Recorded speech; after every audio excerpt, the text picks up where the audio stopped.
I'm Jeff Cook. And I'm TJ Wilson. And this is Around the Circle. I'm walking slowly, I'm taking my time. All I could talking is starting to rhyme. I'm letting go of lonely, letting go of strife.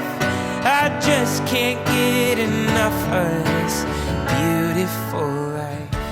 The Enneagram is a map of the human personality. It's a tool for navigating relationships. It creates language for what motivates us and helps us look at the way we look at everything else. Most importantly, the Enneagram is a mirror because sometimes you need help seeing yourself. My name is Jeff Cook. I teach philosophy in Greeley, Colorado, and with me is TJ Wilson, businessman, lover of theology, and Enneagram ninja. Hello. My man. Hello. Good morning. We're with one of our favorite people in the world today. Yes. The great Suzanne Stabile has joined us again. Welcome back, Suzanne. Good to be here. I like being a favorite, so I'm all in. Well earned in our view. We're talking about the head triad today. But to get into this, we haven't gotten a chance to hear about your COVID experience. And not COVID, not that you got COVID, but that you had to endure like the rest of us.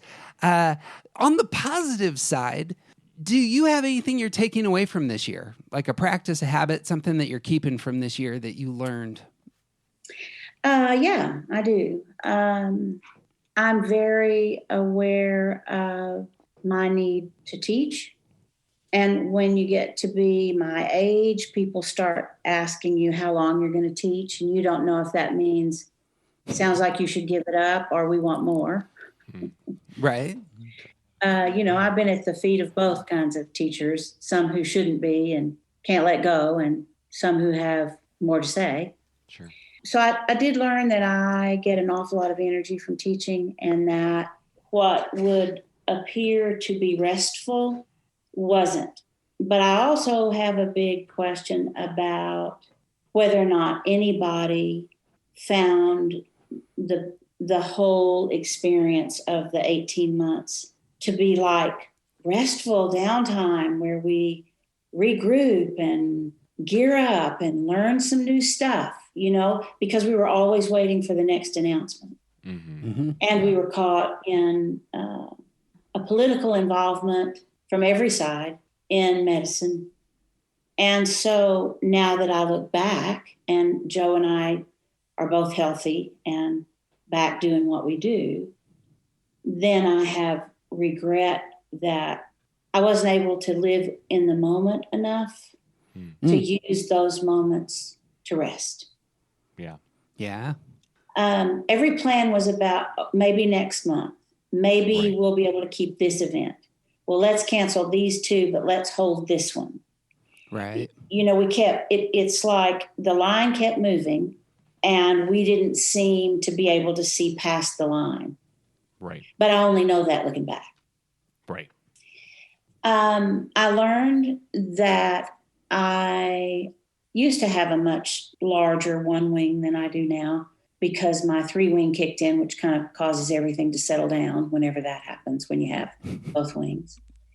But, I was writing. I had a manuscript due. So I'm also in my office writing and writing and writing and rewriting. And I rediscovered that while I don't have a one critic, I'm really hard on myself. Mm. And I take blame for things that aren't my fault. And so a lot of awareness about that. And I kind of think that's probably true for twos. To be more specific on learning things, is there anything that you learned about the Enneagram that was fresh and new for you? And obviously, we'll talk about your book in a second, but did COVID unveil anything to you? I think for the heart triad, without engagement, average space or below average space is probably a likely place to hang out. I think for the head triad during COVID, so one of the things I've been saying that I learned about sixes is when COVID hit, a lot of us were nervous and afraid and had a lot of anxiety, and sixes were kind of saying, man, I feel sorry for y'all, but we're prepared for this. We've been prepared for this, so don't worry about us, but you look like you're really struggling. And one of the things I learned is that sixes were prepared for the pandemic if it was over in a month, but they weren't prepared for 18 months of pandemic. Mm-hmm. Yeah. Because nobody is. Right. Yeah. In terms of the gut triad, I learned that they each responded very differently in relationship to anger. Nines resigned themselves to what was, had a tendency to. Ones were very judgmental and critical of how things were being handled. And eights were angry that they couldn't affect it being over. Mm.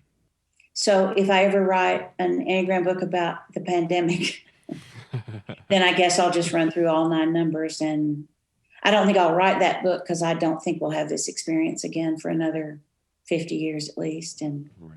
Who knows? But I think it was hard for everybody.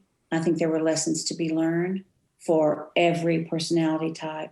And I think the chances that we learn them are low. Because we were in a constant state of expecting it to be over. Yeah. That's a good thought. Well, again, on the positive side, you yourself have a book available for pre-order, releasing in November 2021. I do. I'm sure there's things you cannot say yet about the book, but is there anything that's worth saying, making public? Sure. I sold the book to IVP with an introduction about liminal space before the pandemic. Mm-hmm. Excellent.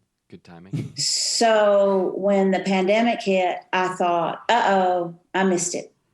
I'd kind of been sitting on that idea for a while, and I thought, man, I missed it with this. If I had written the book and if it was available, then that would have been the perfect timing. But I actually think that since everybody has now lived through some liminality, maybe the timing is better. And maybe there will be a wider and continually growing interest in the Enneagram because the first part of the book is about liminal space. Would you define that? And real quick, what's the name of the book? The name of the book is The Journey Toward Wholeness.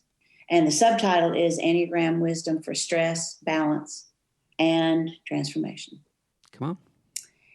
Liminality is essentially, it is a Greek word, or no, Latin. It might be Latin. I don't know. It's either Latin or Greek.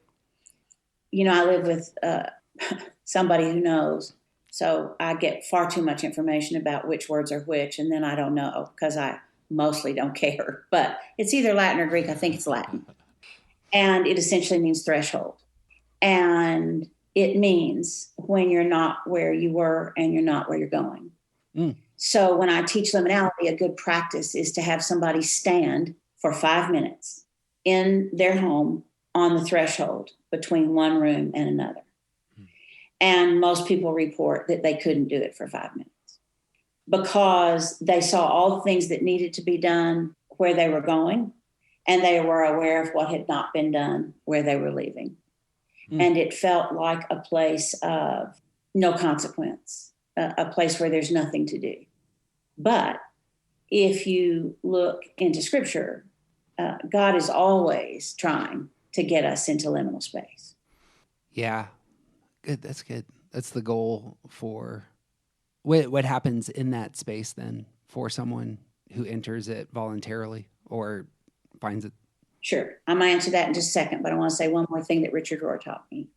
Yeah. And Richard Rohr says that he starts by saying liminality is the most teachable space. And then he follows that with liminality, maybe the only teachable space. Yeah, it's a good word. So, what'd you ask me? I haven't been with people. Yeah, and I got COVID in January. I have like me and a friend of mine is pregnant. She has pregnancy brain, and I have COVID brain, and our conversations are hilarious because we both consistently misstep. But Glad you're okay. is it the case that you talk about going to that space intentionally, or is it an act of grace to be pulled into that space, or is it both? I think it's both. Yeah. I think a retreat, a silent retreat, a contemplative retreat are all intentional decisions to spend time in liminal space. Yeah, there you go. And I think it's a stance question in the sense that I think the aggressive stance, 3s, 7s, and 8s, are anxious to move forward towards something of their own creation, sometimes not taking everything of value with them from the past, sometimes moving too quickly, and often not aware of who's being left behind. I think 1s, 2s, and 6s are trapped on the threshold, trying to figure out whether or not to go back or to go forward, what to do, whichever way they go, and who else is being affected. And I think the withdrawing stance 4s, 5s, and 9s are inclined to return to the way we used to do things. So Joe, my husband Joe, who's a pastor, is a 9 on the Enneagram. And he has been at the second largest Methodist church, I guess, in the world for the last 5 years. But in May, after in the United Methodist Church, you have to retire if you're 72. And you guys know that Joe went to high school seminary at 14. Mm-hmm. And when he retired, that kind of made him a free agent. He didn't have to be appointed by the bishop. If he wanted to go somewhere, he could see if that church wanted him and go. Yeah. So for the first time, 14 to 73, he never got to choose where he was going to go. Somebody always told him what classes to take, what language to study, where he was going to go, from the Vincentian Fathers until he was 40, to the bishop in the cabinet of the United Methodist Church until he was 73. And he chose to apply or talk with the senior pastor about an opening at First Methodist Dallas, downtown. And one of the things that we learned through all of that is that Joe has only been an associate pastor 3 times in all of his career. And every time the senior pastor was a 7 on the Enneagram. And what is happening where he is that he has the responsibility for creating peace and comfort for people, while the 7 tries to negotiate the past, the present, and the future, rather than go back to the old way they did worship at the same times they did worship for the same people who were in that worship group, which is what 4s, 5s, and 9s want. And rather than just create something new and throw it in the air and see what happens. And I don't think I have a wiser thing to say about coming out of liminality than what I'm about to say. I don't think there's such a thing as where we used to be. There isn't something to go back to. Not after 18 months. Too much has changed. And that can't be the option. And just standing still frozen can't be the option. And moving ahead without bringing people and ideas and value from the way it used to be with you is not an option. And so we're going to have to kind of get outside of those tendencies and comfortable responses and work with all 9 numbers to figure out how to move forward. And if there's another wisdom tool to assist with that other than the Enneagram, I don't know what it is. Yeah, that's a good plug. One last big thing is you're hosting an event. I don't know if this is your first event, but on August 5th through the 7th, you're doing Breaking the Cycle in Dallas. And you want to plug that real quick? Sure. We actually used to do big events all the time. Yeah. And in Life in the Trinity Ministries. And then we recognized that with the quality of the speakers we were bringing in and the crowd size that we had, that a whole generation of people who want to participate rather than sit at a table and take notes and go home was not drawn to that. And so we stopped having big events, hoping that we could engage a wider age range and knowing that there was a void of intergenerational conversation going on. And we thought we might be able to meet that if we had smaller events. And this event is not like we used to do 1,000 people. This event is not that. Mm-hmm. But what we try to do in August in Texas is get together a larger number of people. It used to be larger. I don't know what's going to happen going forward. I think we'll be just having bigger crowds. But to kind of talk about big ideas. And Russ Hudson is going to be teaching with Joe and me. And actually, I've taught with Russ several times, but always at another organization's event.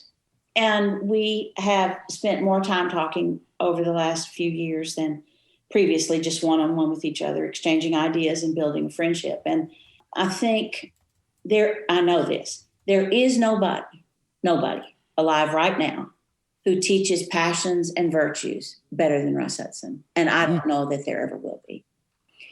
And Joe is going to talk about welcoming prayer, and that there is a point in any event that feels terrible or scary or punishing or whatever. There is a moment where you can break the cycle that you're always going around and around on in the practice of welcoming prayer. And Joe is going to teach about where that occurs. And I'm going to talk about stances and the fact that welcoming prayer is actually set up around 3 stance ideas. I don't know if they knew that or not when welcoming prayer was written and created and originally taught. And so I'm going to talk about shame and fear and anger.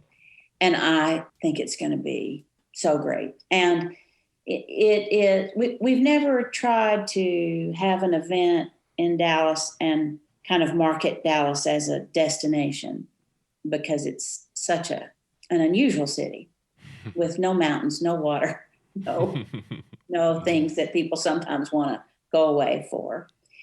But we are going to have it at First Methodist Dallas, which is downtown.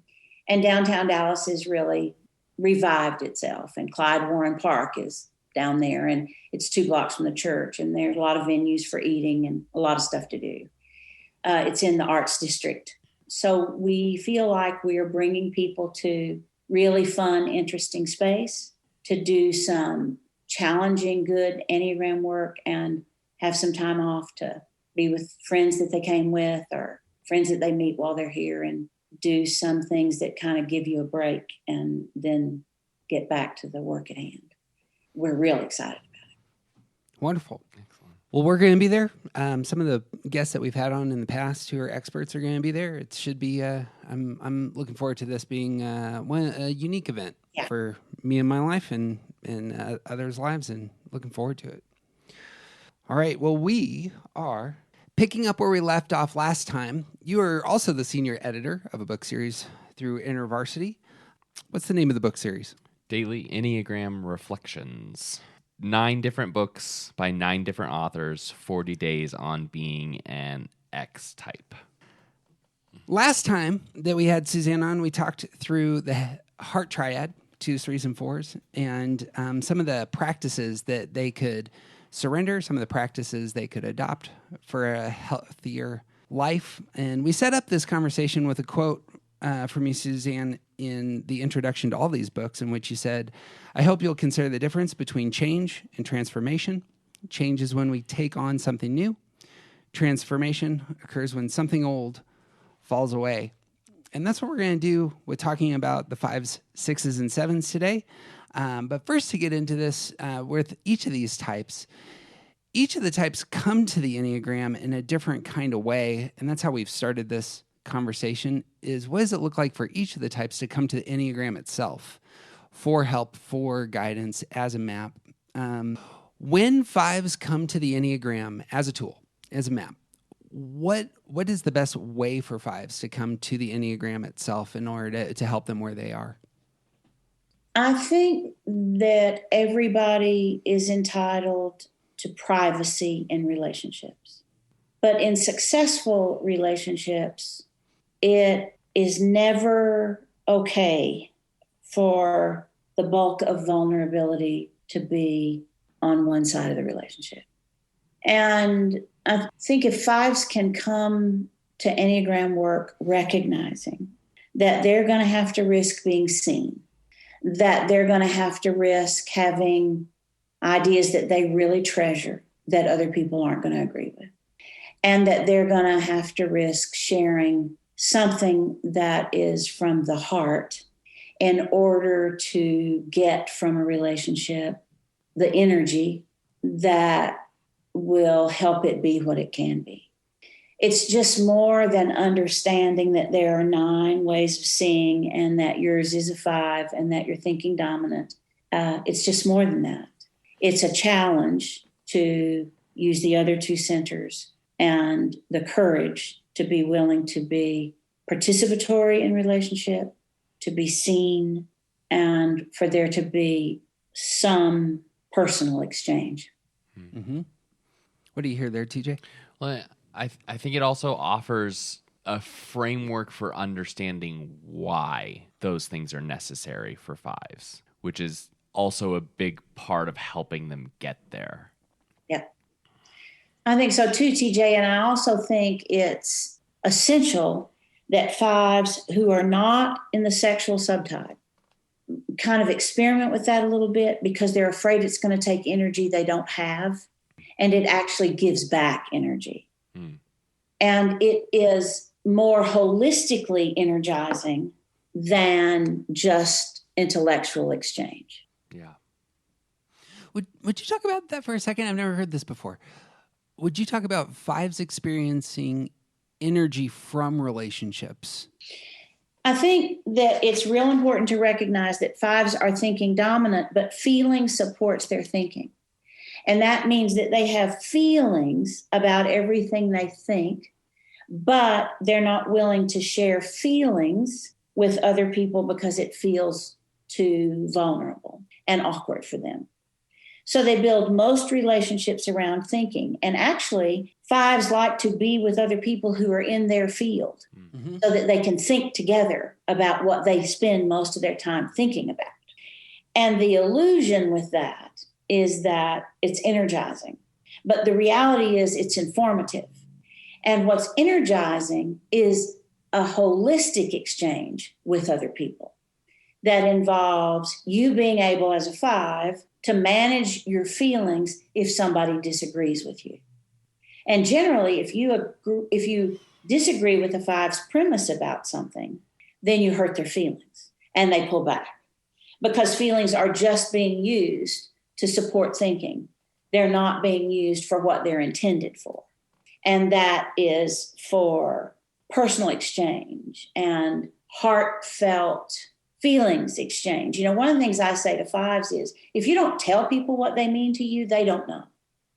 And so they are, most numbers, kind of protect themselves from being more vulnerable or as vulnerable as they would choose to be holistically, because they feel like their value in the relationship is an exchange of ideas. And honestly, guys, I don't know that I have very many ideas that aren't based on feelings that I had to learn to think about in order to teach, because I'm feeling dominant. Right. That leaving out one center and primarily using one means that at any given time, all of us are seeing and engaging with 1/3 of what's happening. But 5s are socially awkward. They're trying to protect their energy, which increases their awkwardness socially. And from that place, unless somebody shows it to them, they can't see that feelings will give you energy rather than just suck energy from you. Right. And that you still get to be in charge of any feeling thing that you're going to share. You don't have to sit down at a group table at an event and share things you don't want to share. But in order to be part of the group, you have to share something. That's a precious resource that they're working hard to protect, just like the energy, those feelings are. This is something that someone might take from me, and then I won't have enough, or they won't honor it. You know, 5s will never tell your secrets. it's very difficult for them to believe that you won't tell theirs. And it's starting to realize this.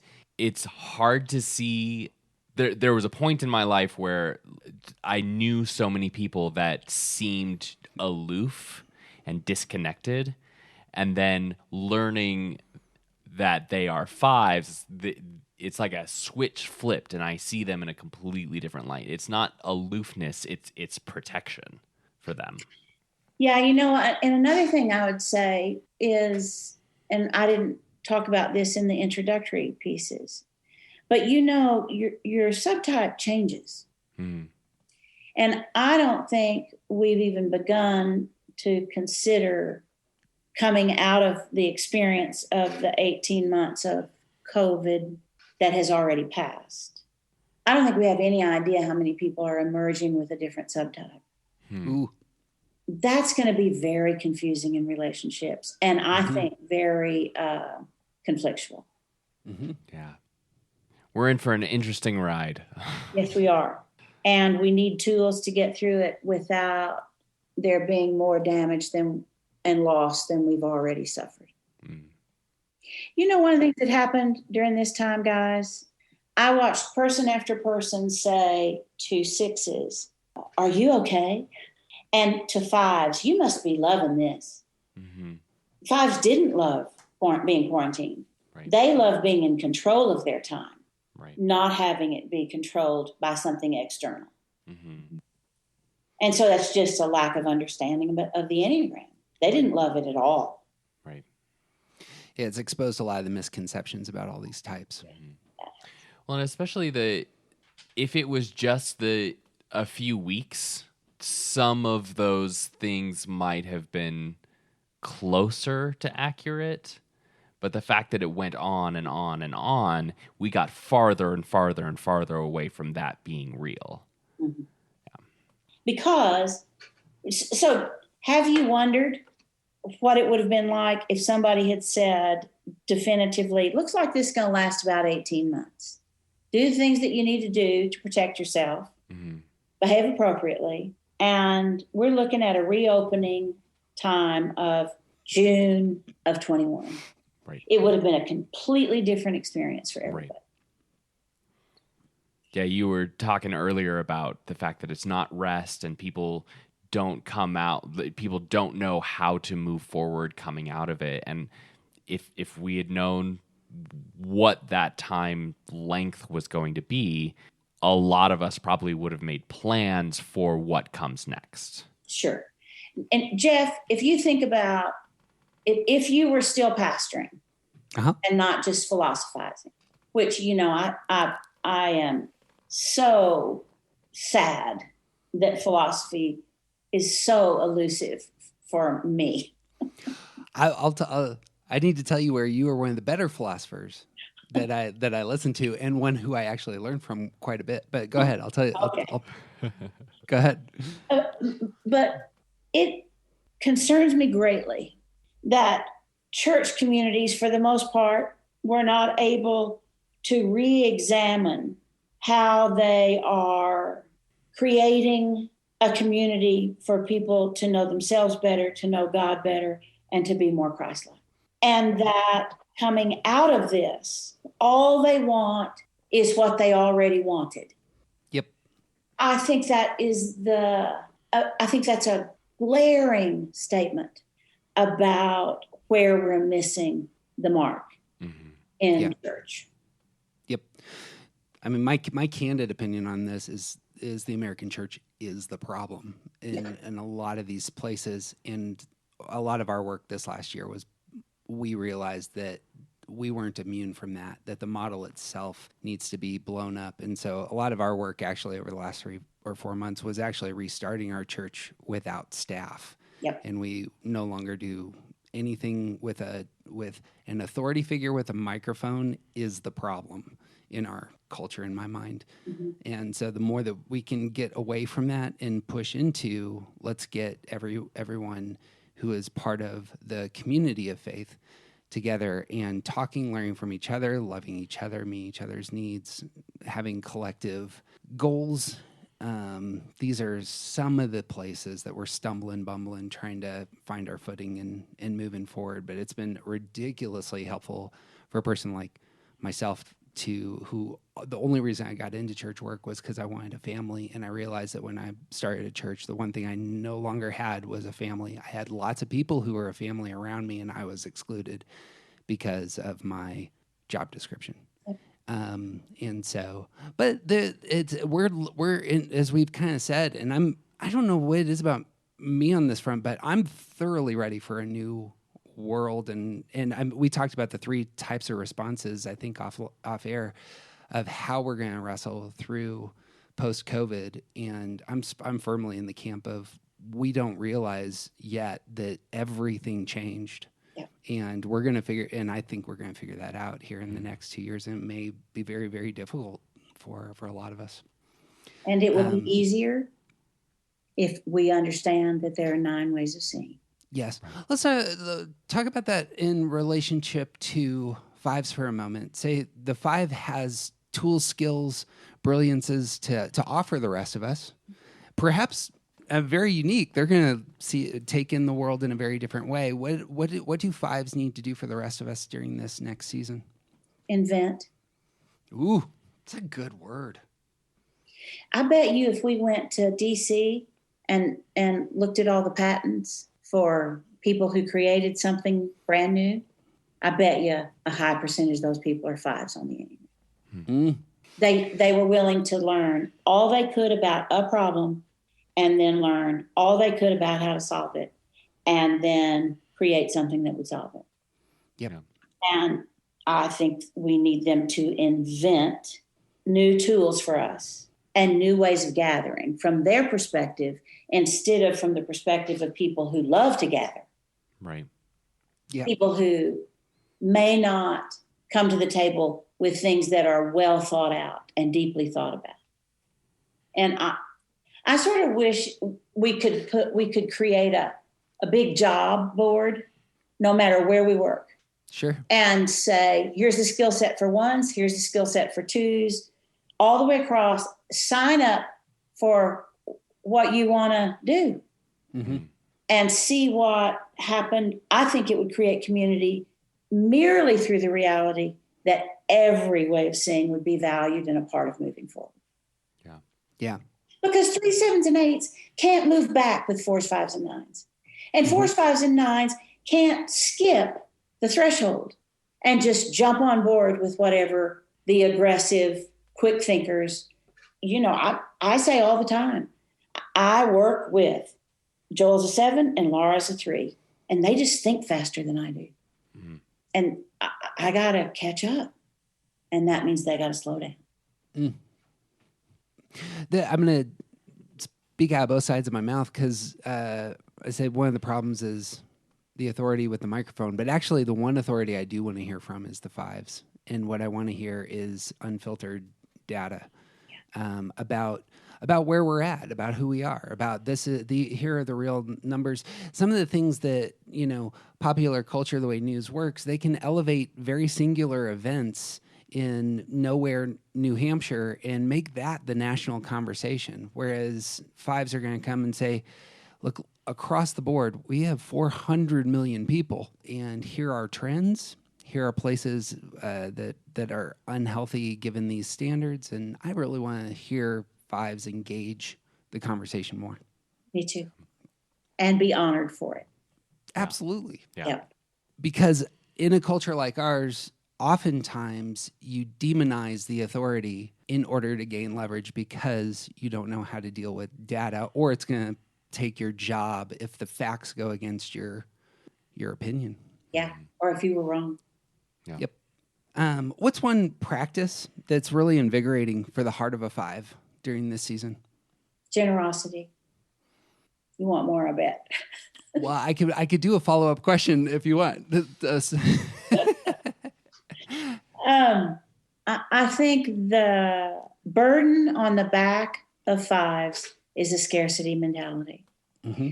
And I think when they are called and they know it, or when they extend themselves farther than they planned, or when they give from their substance instead of their excess. I think it just awakens all kinds of things in them, and they're all life-giving. And if they do that and then think about it properly from a healthy space, then they can say to themselves, I don't have to do this every Tuesday afternoon. But the next time the opportunity arises for me to really be generous, I'm going to walk into that because it feels like this. And because it follows, for those of us who are Christians, in the way of Jesus the Christ. Mm-hmm. Now, are you talking about like just handing people money, or what do you mean by generous? I actually think giving money for fives is a cop-out often. Yeah. For what they had to give. Time, knowledge, wisdom. Money comes with not much vulnerability. Mm-hmm. And so, being generous with your thoughts, with what you know, that, like the stuff that Jeff was talking about. Be generous with your community about the information that you gathered during the last 18 months and about how you have assimilated that and how you can reference the community that you're a part of or the relationship that you're a part of or whatever that is. Mm-hmm. And there's a growing edge for things. It's interesting, and I don't want to go off on a trail about this, but I want to say, Joe and I have been invited to come be part of a conversation in New York, and the name of it is The Edge of the Rooftop. And when we first got the invitation, I thought, I don't want to go to the edge of anything right now. Like, no, thank you. Yeah. And we're going, and we're very excited about it. And it's going to be conversations about what's happening on the edge. Mm-hmm. And they're having authors and poets, and it's by invitation only. So I don't quite know how I got there, but I'm thrilled to be going. And I think we've spent an awful lot of our energy keeping ourselves from the edge and hanging back here where it's safe. And I think COVID has blown that up, whether people can acknowledge it or not. Mm-hmm. And we're on the edge of something new, and it has to be acknowledged before it can be addressed. Yeah. This is where the one that sounds like liminal space to me. Yeah. But secondarily, this is my philosopher side comes out here, where the thing I think that you really have to offer is subjectivity and understanding how our subjectivity interprets the world. That's very philosophically core. It's epistemology. It's how do I see the facts out there, filter them, internalize them, have them do something within me. What is that that's going on within me? And then when it is communicated back out again, that's a very human process. That's a creative process sometimes. That's an emotional process. It's not just cognitive. And that, in my mind, describes much of what humanity is presently learning during, the number of people who I know who are in counseling and elevate counseling now it's not even triple. I mean, it is off the charts how many people are seeking to understand their internal life in a way that had never been spoken of in my circles before. Yeah, exactly. And that is the gift, the awakening gift of the Enneagram. Yep. No matter if you take a stupid test and get the wrong number, it's still an awakening gift. Yeah. Are there any practices that fives should intentionally stop as they're moving into the future? I think fives overvalue their thinking, and they need to stop relying so heavily on thinking, which means they will have to manage their thinking. So a study group, a book club where they only get to pick the book once every 12 months, anything that stretches them beyond the container that they're in would be valuable. It's a good word. But the container was valuable too. People who got to grow up in a safe container do better than people who didn't. And I like it when we try to come up with metaphors for personality being good for us until it isn't. One is if you break your arm, then you need to have a cast on your arm. But if you don't ever take the cast off, then you lose the use of your arm. And I think that is an inadequate metaphor, but that's one of the examples because I don't know a good one. Sure. Seems like that must be a challenge for philosophers to come up with that. But the thing that I believe is that having this personality that we have is necessary, but its value diminishes over a lifetime. And you got to get what's in the container first, but then you got to be willing to move on. And I think that's really harder for some numbers than for others. Mm. And I think 5s are one of the numbers that it's hard for. Mm. In a way, they sort of replace a lot of the valuable behavior, actions, interactions with thinking. And like that thinking is really valuable and necessary and good. And when it replaces everything else, it becomes a huge problem. And learning how to manage it, I like that idea of managing. It's not that you're getting rid of thinking, it's that you're managing it. And you can't think feelings and have that be effective in a relationship. Right. And you can't think doing. Right. You got to do. Right. And, I feel a little awkward because I'm thinking repressed. So, I've got all these things to say about thinking and how you need to do less of it when I need to do more of it. Mm-hmm. I don't know if you're prepared for this, but do you have a word on the Intervarsity author who's writing the book for 5s? I'd rather wait till that comes out. I think okay. I will tell you this. I think all 9 numbers represented themselves well. I think there's something to learn from each of them if people have the patience to spend 40 days reading each number. And if you're going to read the whole reflection series in an evening, that's not the ticket. Right. Well, if you're frantically prepping for a podcast the next day with the author, is that okay? Well, go back and read. I certainly understand doing that, and I understand doing that way. And I think I kind of get it, but since I edited it, I had to read it differently than that. And I don't think anybody communicates with head and heart both. This is what I'll say about the 5 author.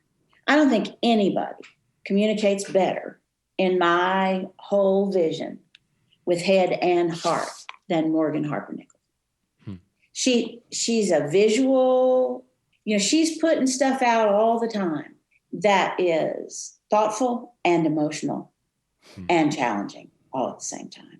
And she certainly did that in reflecting on her way of being in the world. She didn't give herself a break from the challenges that come with a 40-day time of reflection. Yeah. That's what I'll say about her. And I admire her greatly. That's an excellent plug. Yeah. Well, let's move to the 6s. Okay. How should 6s see and use the Enneagram? I'm in a time of believing that there are different seasons of life and different times for global, local, community, and everything in between for certain numbers to step up. Mm-hmm. And right now, I think the 2 numbers that we've needed for the last 5 years are 6s and 9s. 6s, well, I'll do 9s first, and then we're going to dive into 6s. 9s, because they see at least 2 sides to everything. But 6s, because they're the number that is intuitively concerned about the common good. Mm-hmm. And if we could get those 2 personality types to speak up and risk, it would be for the benefit of everybody. And they are the 2 numbers that are the least likely to speak up, unless it's counterphobic 6s.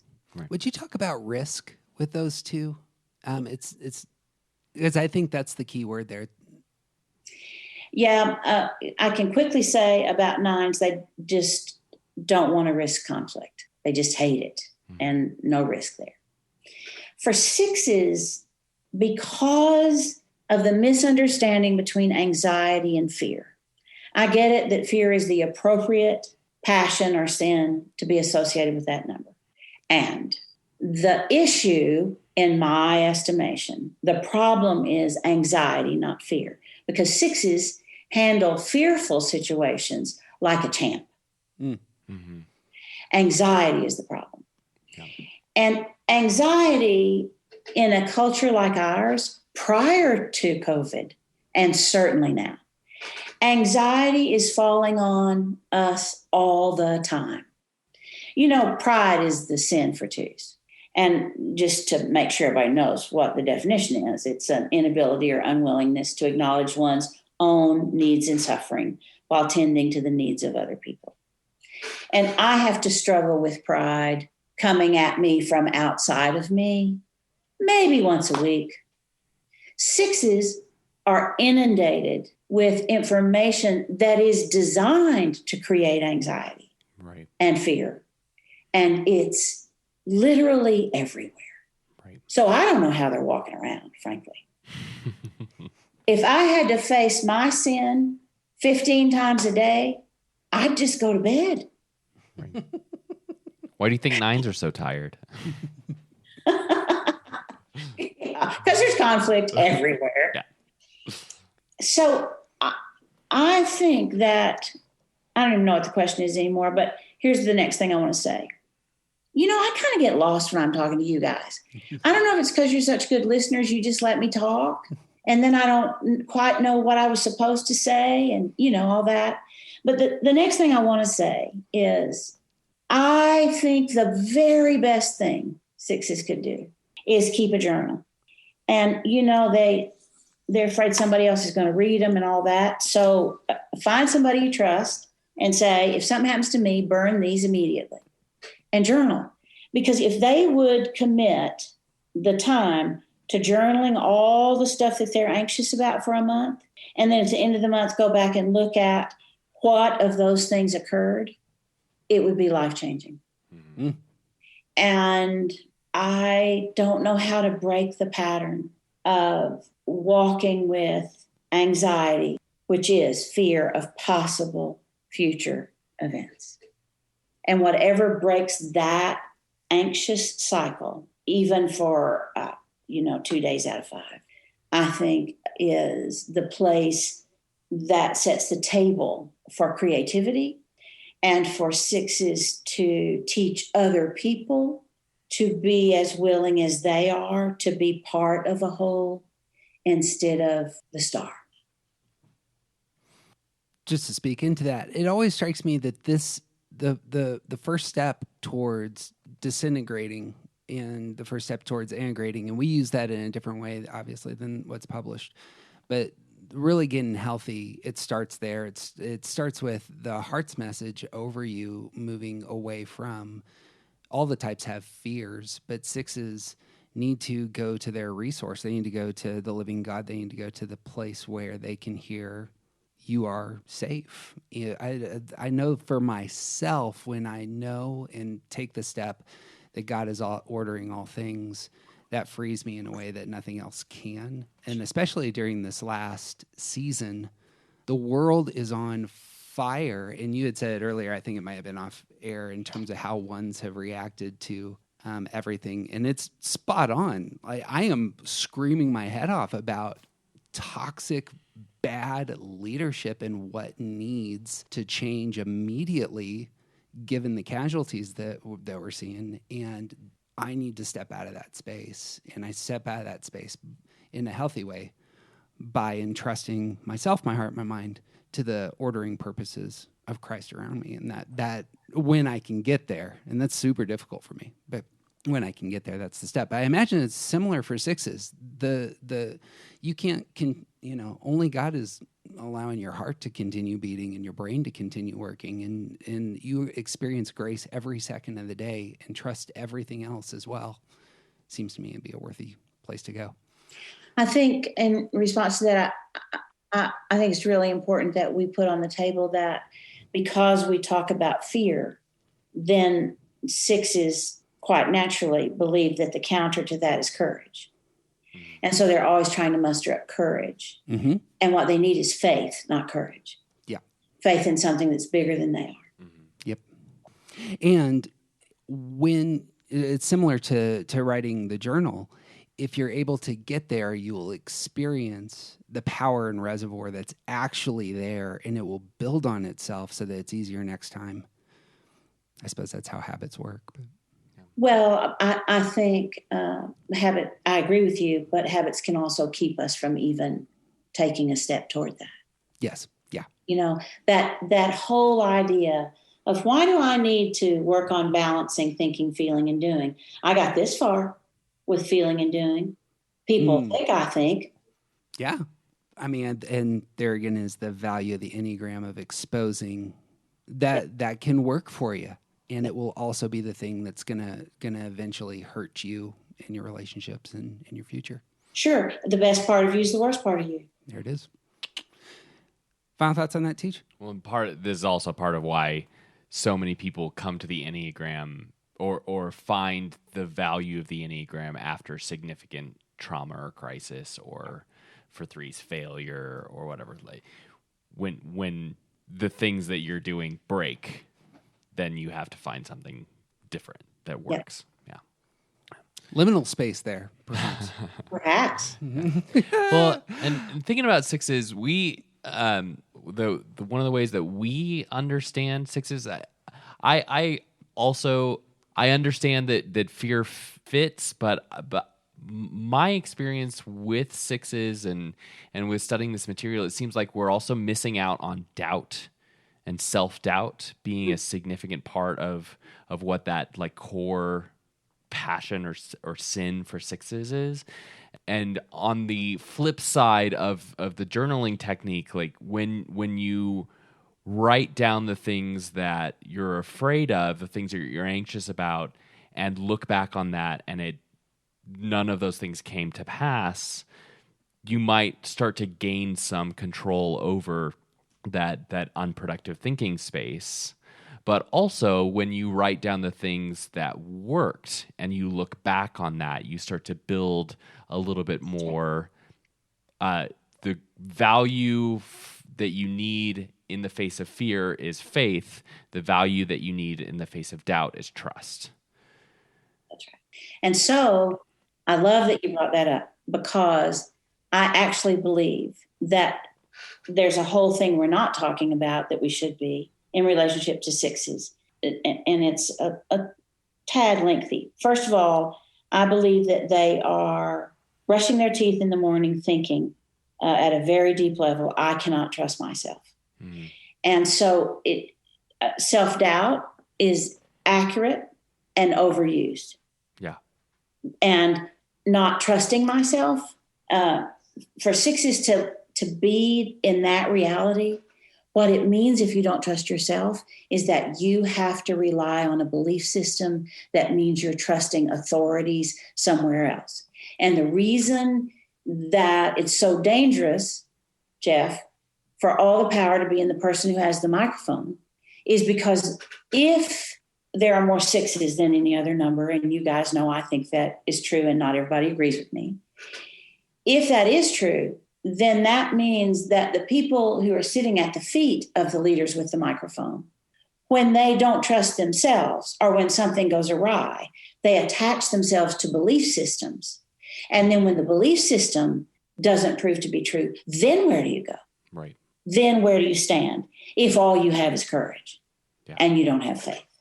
Yeah. I think we've got some significant challenges ahead in terms of addressing the integrity of belief systems. Mm-hmm. And whether or not we're willing to embrace all that they hold, or are we instead going to divide again and again and again and again and again to defend this narrow little belief system that we finally have given ourselves to so that we know we're on the inside and other people are on the outside, which seems to be what we're looking for. How could there possibly be an inside if there are no outsiders? Right. That defies everything that I understand from the Gospels. Y'all think I should go into preaching? I think you I think could. you're already there, probably. Okay.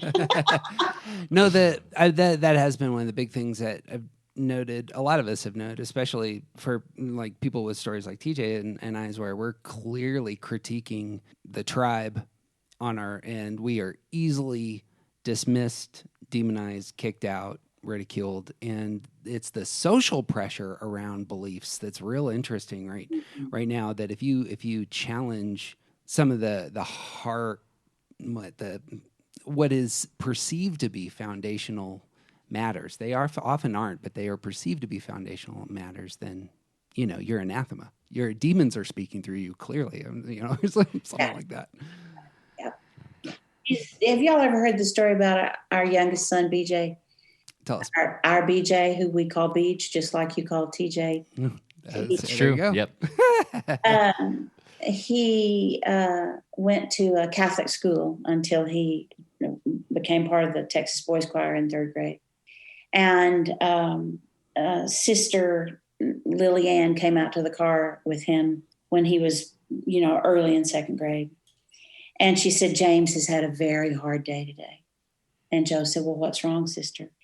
And she said, well, he is struggling with the fact that we have Mass on Fridays and he can't go to communion and receive the elements. He can only receive a blessing.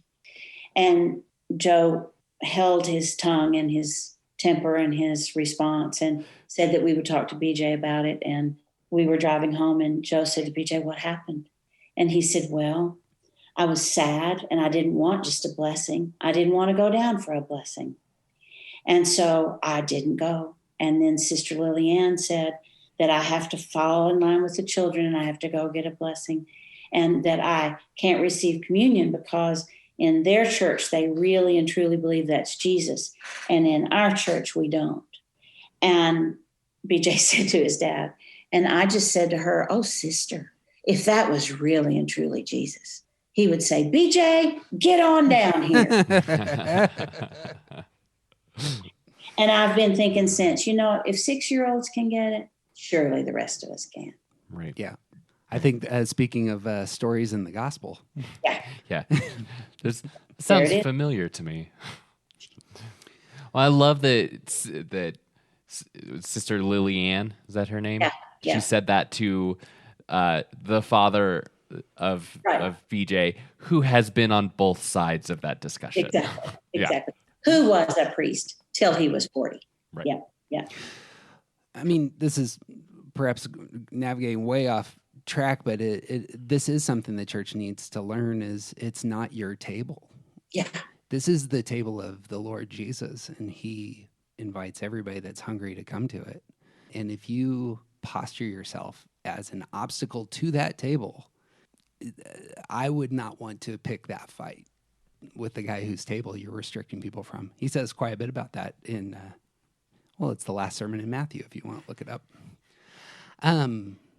Do we talk about what 6s should intentionally stop? Kind of.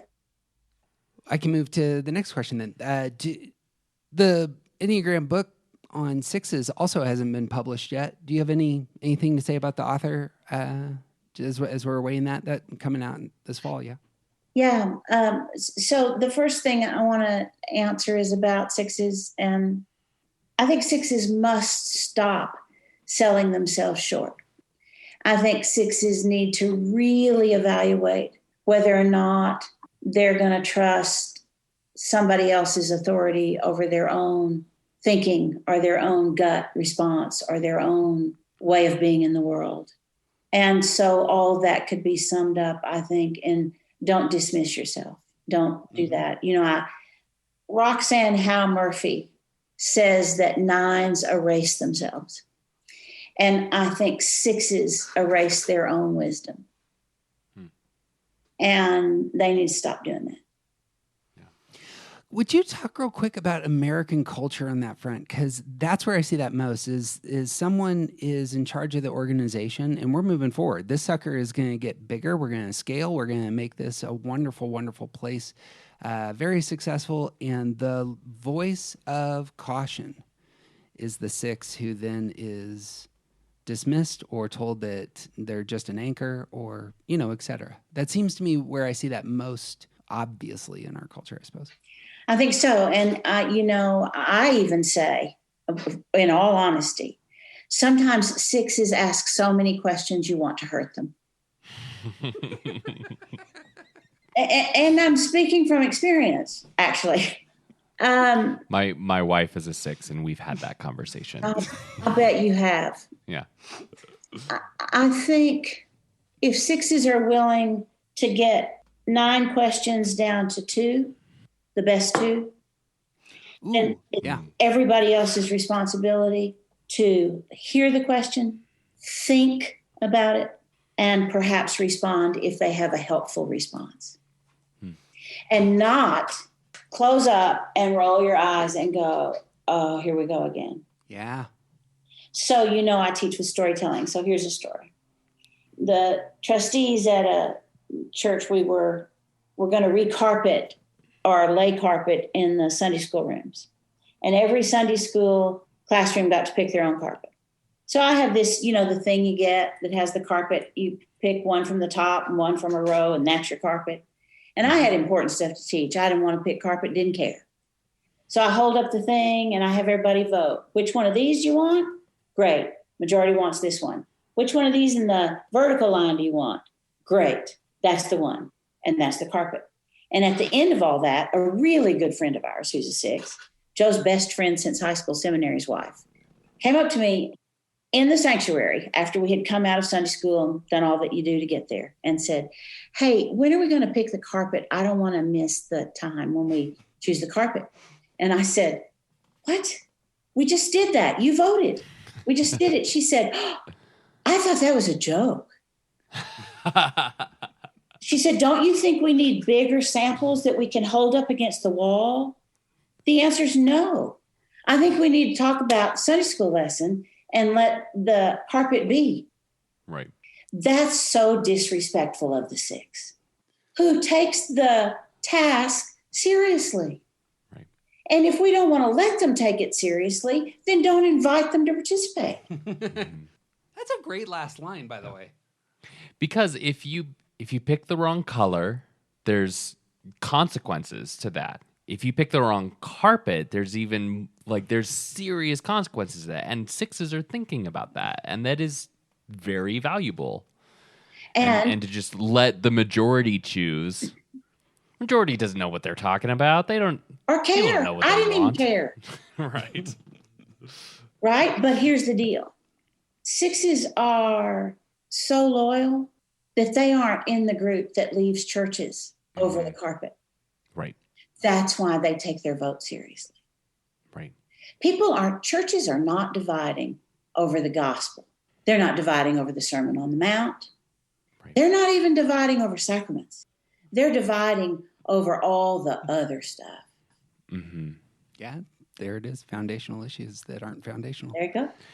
And that also points at 6s devaluing themselves is more about the thoughts, the value that they bring to the table, not just about the work that they do that nobody else will do. That's right. For no credit. Right. For nothing except being taken for granted. Right. Yep. Right.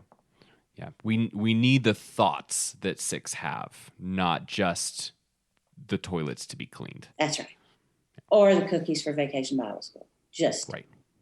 We'll figure that out. That's fine. We need your planning and your preparation and your care about the quality of the carpet, because that's going to last for probably 30 or 40 years. Yes.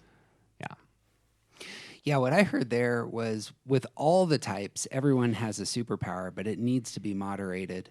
And when you're in discussion, you need to balance that contribution. If I go full 1 into an environment, I clearly can nitpick things to death and ostracize everybody at the table. And I'm sure everybody has that problem. Moderation is a great good. Mm-hmm. Let's talk about some 7s. So let me just tell you about Tara Beth. She's the 6th author.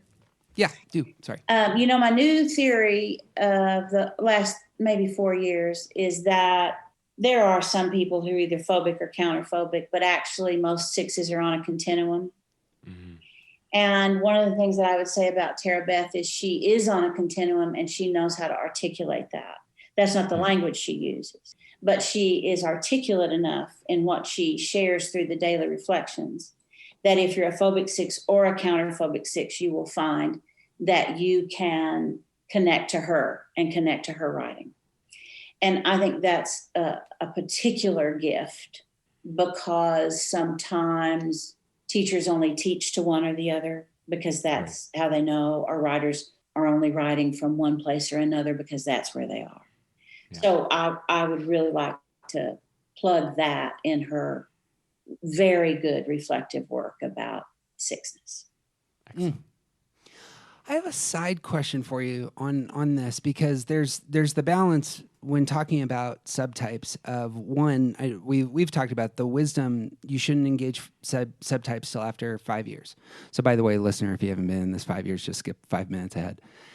On the flip side, one of the things that has been most helpful for me with the relationships with people in my family recently has been understanding their relational energy through subtypes, because it identifies how they feel most comfortable engaging. And we're going to likely do something on this in the fall, but I don't know if you could speak to that in terms of pointing us in the right direction in terms of how you would read that. What I would say is that I think the big piece to be mindful of, if you guys are going to engage it as soon as the fall, is people are probably still embracing a new subtype and don't even know what it is. Yeah. Sure. Well, you think, is it then that they're discovering their new subtype? Because you've talked about that, about going from one to another, but not going back. Yeah. Yeah, when Joe had his heart attack, I was teaching in another city. And by the time I got home, I'd been social all my life. Mm-hmm. And in that 3-hour drive from Austin to Dallas, I switched from social to sexual. And it was such a significant shift that we ended up having to go to therapy to deal with it. Mm-hmm. It's a big, big deal. People who aren't doing Enneagram work, who are just gathering Enneagram information, fall into and give into the temptation to use it as an excuse for behavior. Mm-hmm. And if you add social, sexual, self-preserving, one of the three, on top of your Enneagram number, then you have all kinds of new excuses for bad behavior. Mm-hmm.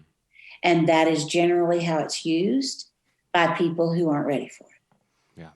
And if you're ready for it, it is profound wisdom that is a game changer, that is dynamic, not stable. Mm-hmm. It's dynamic stability, because you may not always be that subtype. And I don't think that's been talked about much. And I think coming out of COVID, it's going to be talked about a lot. Mm.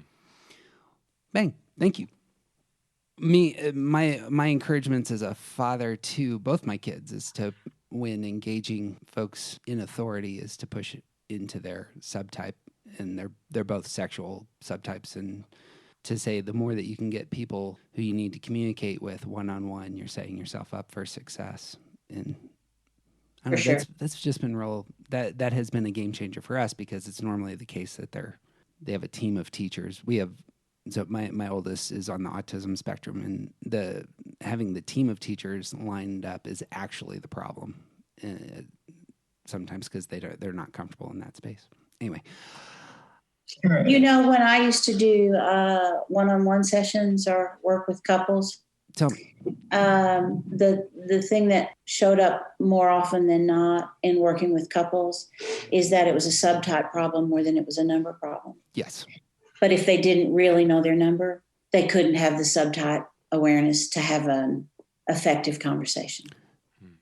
And and again, showcases if you're going to get into this is actually my take on why tests are bad, is they don't set you up for, this is going to be a long-term thing. You can't jump in and think that you've gone anywhere. So when you're ready, let's jump in and do the real work. And that's journey, exactly it. Yeah. It's a journey toward wholeness. Bang. Well, let's move to the sevens. All right. This is our last number here. How should sevens see the Enneagram and use the Enneagram well? They should see it as more than interesting and entertaining, and they should use it first to understand themselves and to accept their propensity for reframing, because that's a deficit in exploring Enneagram wisdom, because you can't look at your own life enough to see the full range of your behavior and the effect it has on other people. We have a friend who's a podcaster, mutual friend, Suzanne, with you and I. He lost his mom recently and lost two friends, and it comes out in his podcast all the time. And though that's very difficult, I've been so proud of him in terms of being able to move in those spaces. But it's been unveiling for me in our conversation with Joel when he was on our podcast last winter. Both of those are two men very aware of their type, and when it's time to talk, they were able to articulate in ways I've never heard before. And that maybe because sevens are so good at reframing the inner life of a seven, and it's been super instructive. Yeah, I say consistently, I'll never be able to speak for another number the way they can speak for themselves. And, Joel is our son, and we love him as we do all of our children so very much. And we've learned so much from him. But we, along with he and we, have learned the most from his engagement with things that he can't reframe. And I think unless sevens are taught that they reframe things and that they live primarily with a half range of emotion, how would you see that? If nobody told you that, how would you ever see that when you have so many feelings about so many things? How would you ever know that you're feeling repressed and that you have a half range of feelings if somebody didn't show that to you? And then I think more than any other number, there's not support from the other 8 numbers for sevens to experience transformation. We want them to stay just like they are. Fun. Yep. Yeah, it's like, what happened to you? What happened to you? You used to be so much fun. We used to love to have you at parties. It was so great. You were always the life of the party. Or people walk up to them in the middle of the party and say, things here are really dry and not kind of moving along. Can't you do something to liven things up a little? People very seldom say, talk to me about what you're thinking about in terms of why life is like it is. So can you speak to that for a second for me? Because that actually is how I engage sevens. And maybe 10% of the time I get something in return, because that is where I feel most comfortable. Well, that's because you share a line with sevens on the Enneagram. Yep. So there's something else there to go after. Sure. And from their perspective, it's because they don't have any practice doing that. Like they're thinking, what do you want? Right. That's not what people want from me. Right. Well, and so often they're unpracticed and they're unaware, in part because they haven't experienced the things that force them to see the other half of the range. Yeah, I agree with you, TJ. And Luke, our friend Luke Norsworthy says, I may walk into the room with humor and a story, but I have a lot more than that if there's an audience for it. Oh, that's a good way to phrase that. That's not exactly how he says it, but he says it better, of course, because he is the 7 telling the story. But he essentially says, I lead with humor, but I got a whole lot behind it. Yeah. And that's true for all of us. I lead with, is there anything I can do to help? But that doesn't mean I want to stay and do the dishes. Right. It's your connecting point. It's your affect. This is what you have to offer. It's what you lead with. Right. And always will. That'll always be the lead.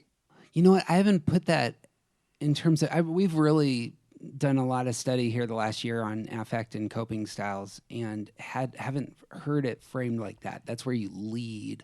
I've always thought of it as here's how you connect. but that's worthwhile. Good. Well, Suzanne, what's one invigorating practice for the heart of a 7? 7s don't like this. So I know I'm heading into unpopular territory. They need to spend time in the presence of pain that will likely not be healed while they're present. Yeah. You know, one of the reasons, I bet y'all don't even know this movie. It's so old, but Robin Williams was in a movie, the title of which was Patch Adams. Yeah. And there's no doubt that he's playing a 7 character, and there's no doubt that he was a 7 on the Enneagram, as far as I know. And he found out that if he could stay with people who were in pain as his persona, he could see progress.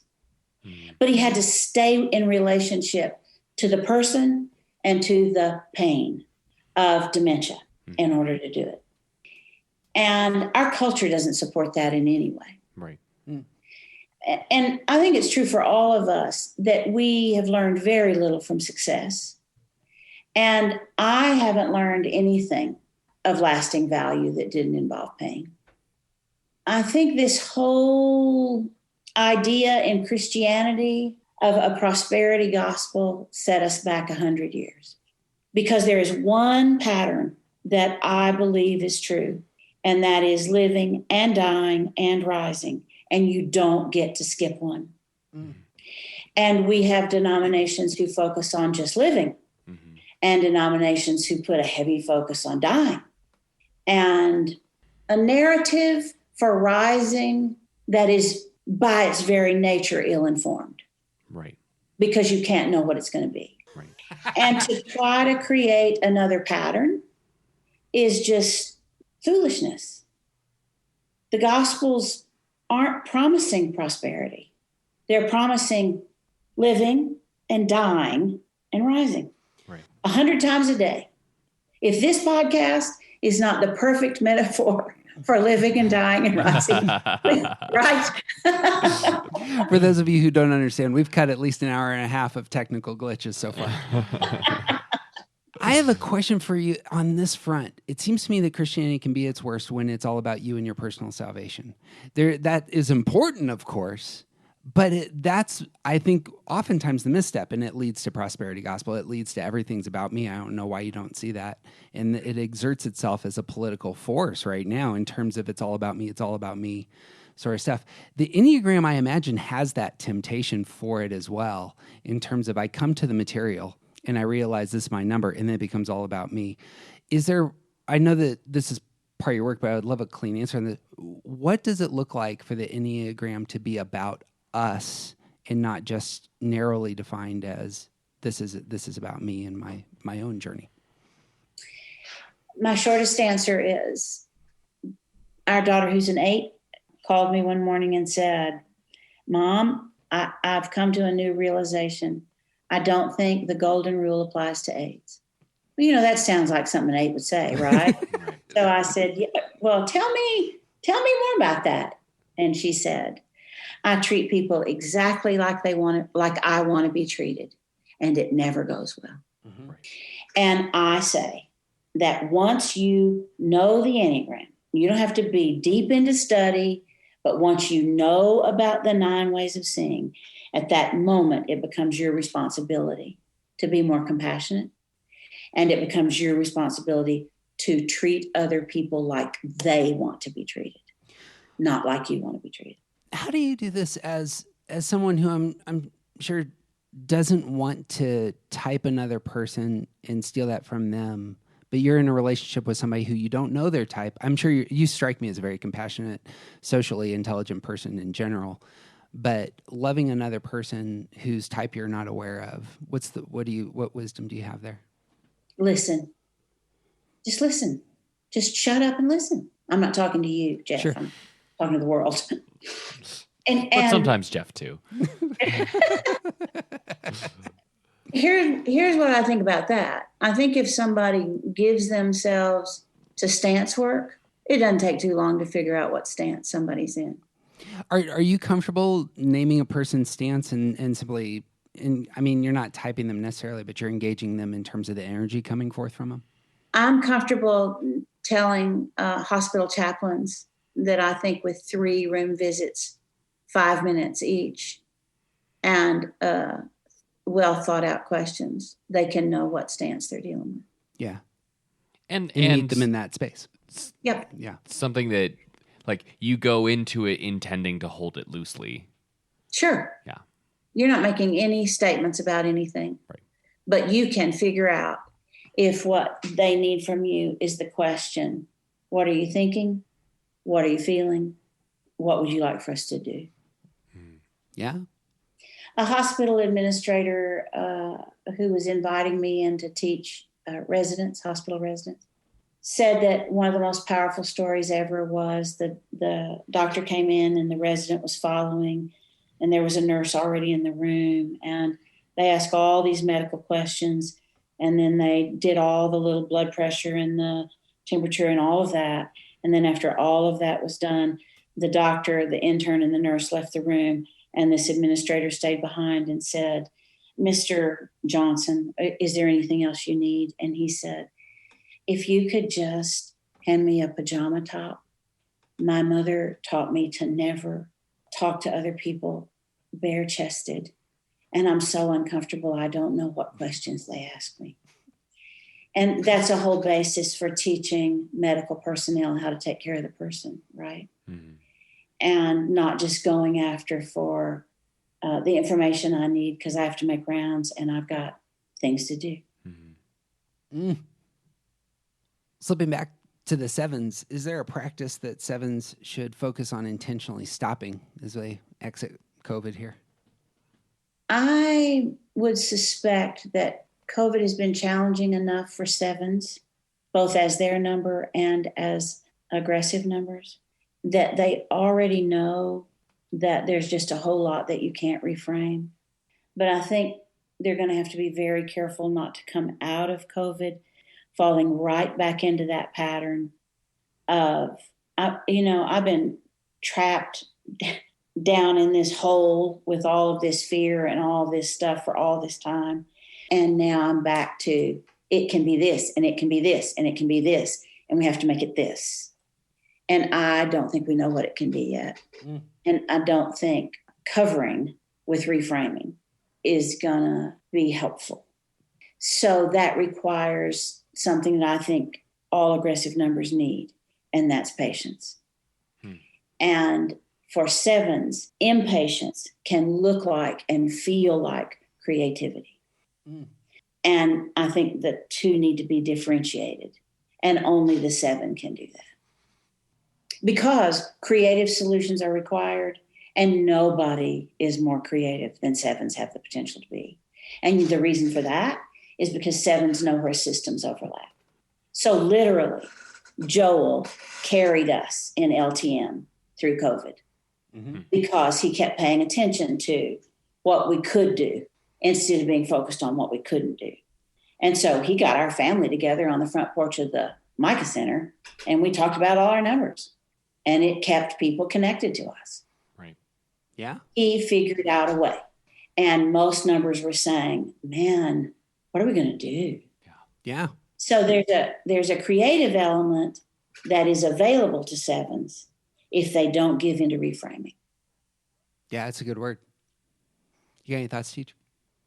I'm curious if this is something that can be practiced without being catalyzed into it. Like we said, most of the 7s we know that can be in grief, that can acknowledge and experience and speak from the other half of life's experiences. They can do that because they had something push them into that space. And I'm wondering, for those 7s who have not lost a loved one or gone through a significant depressive episode or any of these things that push 7s through that, is this something that can be practiced and nurtured without being forced into it? It's problematic that reframing is the default for 7s. it's problematic that we like that in sevens. Mm-hmm. And I have a new hope for sevens. And it is the work of Pauline Boss, who is a family systems expert. And she wrote a book titled Ambiguous Loss. And we all can benefit from engaging with the reality of loss that we haven't named. And it's a way, through reading that book or somebody teaching that book or us sharing ideas about that we got from that book, it's a way that sevens can walk into the deep end starting in the shallow end with the losses in their lives that weren't breathtaking, but that were lost nonetheless. And there is an enormous amount of ambiguous loss available for every human being right now. Right. I highly recommend that book and her work. And it's good for every number for different reasons, but it's good for sevens because they get to think their way into it and live their way into it without being forced into it, which makes it easier to receive. Yeah. Bang. Thoughts on the 7 author? Gideon's book is out. Yes, it is. I have several things to say on Gideon's behalf. I think that we need to be mindful of cultural difference. He is Chinese, but he grew up in Canada. Yeah. So he's from Canada. And another thing that I think is very helpful in terms of Gideon's book, and with no shame, I say, it'd be great if people listen to the Enneagram Journey podcast with Joel and Gideon and me as a backdrop for Gideon's book. Yeah. I think I want to be very careful about this because I don't know about other Asian cultures. So I'm going to talk about my experience with people who are Korean, Vietnamese, and Chinese. And I have the most experience with Vietnamese and then Korean and then Chinese. And so what I'm mindful of and what I've learned from them is that there is perceived difference based on looks that isn't present with Italians or Germans. Mm-hmm. And the perceived difference, if we're not careful, sets us up for misreading. The other thing I would say is every person I've taught, we have a woman on our board of directors who's Korean. Everybody I have, my guy who's been doing my nails for 18 years is Vietnamese. And one of my pastors actually that he teaches me so much. And there are two things that are missing in the West. And they both have to do with care for your parents and their way of living in the culture that they share with you. And they're very protective of not wanting to dishonor or offend in any way. And yet many of them feel at least once, if not twice and 3 times removed from the value system that they grew up with, involving we don't talk about these things in public and we don't do all this. And so I would say that I think Gideon and Christine, who wrote the foreword, both were very brave in what they were willing to share and in what it might cost them with their parents. And I would like for that to be received as the added gift that it is in their willingness to be honest with their readers about 40 days walking in their shoes. I didn't know where you were going with that. And then the punchline hit and I was like, oh, that's crushing. that's so good. Yeah. Reading through Gideon's book, that is not a perspective that I thought about at all until this moment, because I have a completely different relationship with what I'm willing to put out in the world about my parents. Yeah. They risked a lot. Yeah. And Gideon was very honest about saying, don't make assumptions about me because I'm Chinese. Mm-hmm. I grew up in Canada. Right. I live in Austin, Texas. Don't assume. And I asked him on the podcast, he talked about how many people stare at him for a while in a coffee shop, and then they come over and say, so where are you from? And I'm somebody who would do that. Sure. That's Suzanne Stabile to a T. You're building more relationship, right? What it used to be Suzanne Stabile. So I said to him, what question would you like for us to ask you? And it is a range of, tell me about yourself. Tell me, ask a question that doesn't begin with all the assumptions that you made about him being from somewhere else. Right. It's is continuing to teach me. Man, I got so much to learn. I'm so old, guys, and I have so much to learn. I think that's the mark of wisdom, right? I don't know about that. I have two things on this that I'm curious for. One, I watched the fantastic Ken Burns documentary on Frank Lloyd Wright yesterday. Did more in his 80s than everything prior. And very, very interesting about an artist who has lots to contribute and how their patterns work at that point in time. Just brilliant, worth picking up. Second, I lost my mom a year and a half ago, and I was looking for wisdom on this. The more that I've gotten into the Enneagram recently, the more that my parents' struggles, I come from a broken home, I have all sorts of fractures, the more that I'm seeing their missteps in a different light that I never saw because I was a kid and all the rest. Do you have wisdom for those of us who can't communicate with our folks anymore about such things, but we see, when that happened, you actually were making a devastating choice. You know what I mean? And there's no way to process that with them. I think you process it in their honor by telling the stories to other people who may be going through the same thing. Don't rewrite history. And at the same time, understand that the way you saw it and the way they saw it is for sure different. Right. The greatest gift we have to offer one another is our stories. And stories don't have to be dishonoring. They have to be honest to be honoring. Mm-hmm. And we tend, you as a one especially, tend to have lots of boundaries around what it's okay to talk about and what it's not okay to talk about because it wouldn't be right. Ones grow up with, we need to have family secrets. That's the appropriate thing to do. And family secrets are devastating. All you have to do is say, I realize that this is my perception of what happened.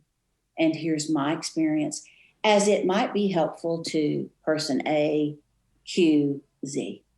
And so I don't think it's a big, I'm going to tell my whole story.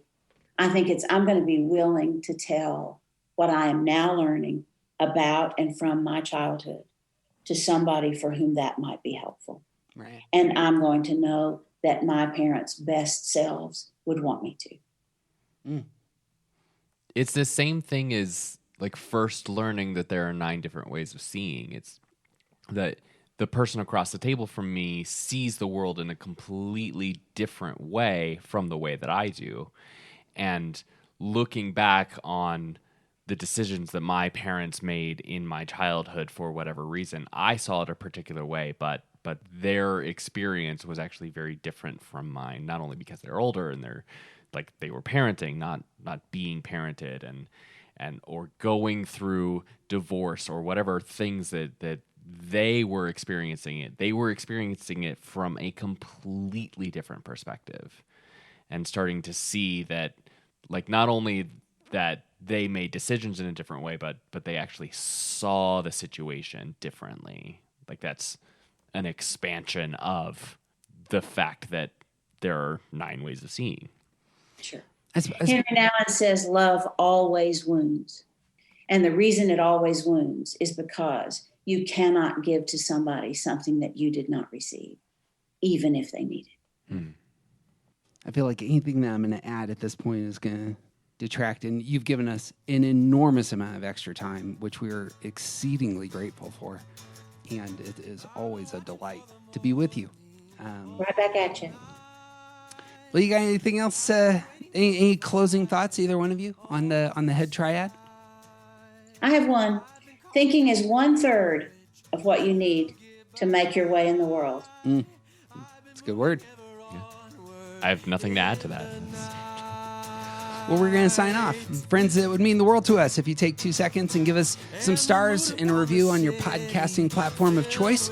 You can find all the links to all of our stuff at aroundthecircle.org, and the shout-outs on Twitter and Instagram are always appreciated. But the best thing you can do is share this episode with somebody you love, preferably somebody in the head triad who is looking for new rhythms as they enter this new season. You got anything else, Teach? I got nothing. He's DJ Wilson. He's officially awesome. She's Suzanne Stabile. She's a reservoir of wisdom and grace. Thank you. Hey, friends, who you aren't isn't interesting. Be who you are. That's where the gold is.